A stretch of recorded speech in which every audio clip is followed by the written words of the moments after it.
You ask Tiger to solve. This deals with linear equations with one unknown. The final result is x equals -58. Let's solve it step by step. Group all x terms on the left side of the equation. Subtract 13x from both sides. Group like terms.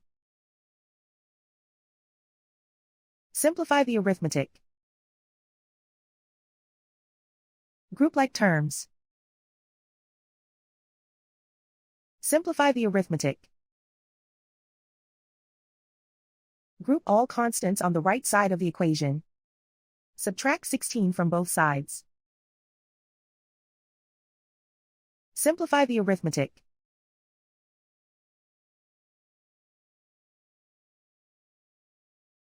And so the final result is x equals -58.